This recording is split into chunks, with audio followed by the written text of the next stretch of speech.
Charline Bonneau, diététicienne spécialisée en micronutrition et en aide au changement. Aujourd'hui, on va aborder une thématique qui est un peu plus grave et en même temps qui concerne plus de gens. Il s'agit des maladies cardiovasculaires. Alors c'est une thématique qui est assez grave parce que finalement c'est une pathologie qu'on connaît bien en fait, hein, dont vous avez forcément à un moment soit connu quelqu'un dans votre entourage qui était atteint de ce type de trouble. Alors là je parle de... Ça intègre un certain nombre de choses, on parle de l'hypertension, on parle des maladies, des accidents de type AVC, de crise cardiaque, alors ça c'est l'appellation populaire, mais sinon on parle plutôt d'insuffisance cardiaque. Donc toutes ces pathologies en fait, dont vous avez forcément à un moment entendu parler ou vous avez été exposé plus ou moins directement par l'intermédiaire par exemple de quelqu'un de votre famille, en fait ce type de pathologie est vraiment une pathologie avec laquelle l'État se bat parce qu'il s'agit de la deuxième cause de décès en fait en France. Et c'est une pathologie qui ne cesse de grandir, en fait, de se développer. Alors, le problème, c'est que souvent, avec l'âge, en fait, vous allez avoir un certain nombre de symptômes qui vont arriver, de caractéristiques, par exemple une montée du cholestérol. Et là, ce qui va se passer, c'est qu'en général, on va vous prescrire tout de suite un traitement alors qu'il y a des choses à faire au niveau hygiéno-diététique qui sont plus efficaces même, je dirais. J'ai même pas envie de mesurer mes propos, j'ai envie de dire plus efficaces. Et j'en ai vraiment plusieurs exemples en tête, donc j'affirme que c'est plus efficace que la plupart des traitements. Et tout ça, donc le fait qu'il y ait une mauvaise connaissance au niveau de tout ce qui est cholestérol, au niveau de la population, et que ce soit parfois mal expliqué par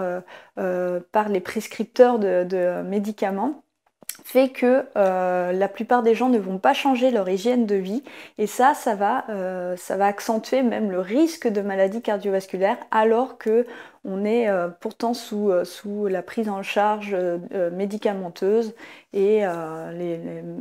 on déculpabilise les gens en fait qui ne permet pas en fait de changer le réel problème et d'améliorer, de mettre en place ce qu'il faut en tout cas dans la vie des gens pour pouvoir enrayer ce risque de maladie cardiovasculaire qui est un peu la pathologie vers laquelle on tend quand on avance dans l'âge.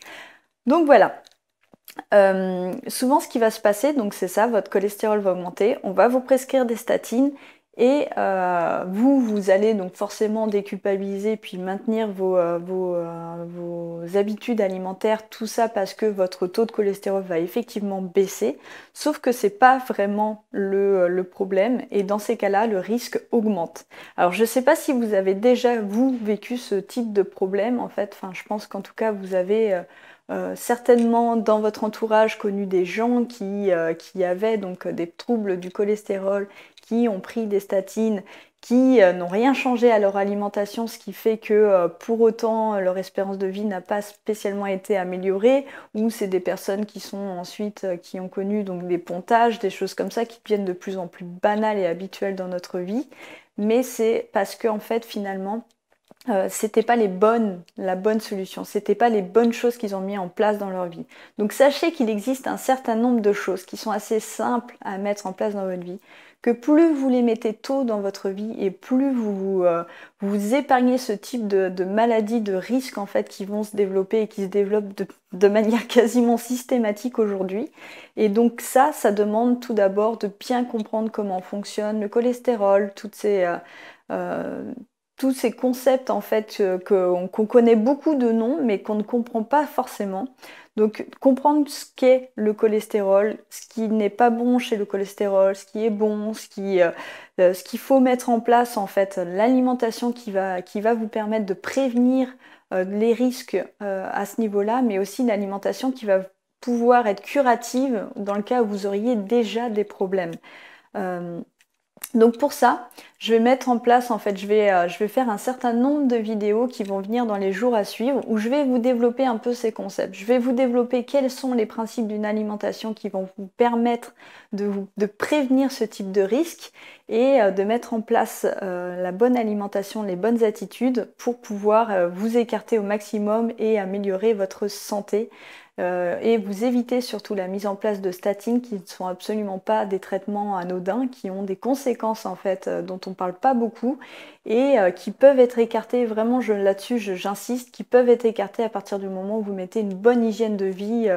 une alimentation qui est bien adaptée. Donc si ce sujet vous intéresse, abonnez-vous bien à ma chaîne pour avoir les prochaines vidéos parce que c'est vraiment une thématique que je vais développer sur quelques vidéos pour bien vous expliquer tous ces concepts-là qui sont pas compliqués du tout et vraiment qui vont porter ses fruits. Sachez que si vous mettez en place ça dans votre vie, vous avez vraiment, là vous investissez sur votre santé, vous vous empêchez en fait, vous vous épargnez, vous évitez pardon, le risque de développer plusieurs pathologies qui deviennent vraiment une banalité et systématique chez la plupart des patients que je suis aujourd'hui qui ont dépassé, on va dire 60-70 ans. Donc voilà, si cette vidéo vous a plu, pensez à la partager à votre entourage, à vous abonner pour avoir justement les prochaines vidéos et à liker tout simplement parce que ça fait plaisir. Et en attendant la vidéo de demain, n'oubliez pas qu'un changement alimentaire, ça passe par un changement global et que tout ça, ça repose sur un pourquoi fort. À demain!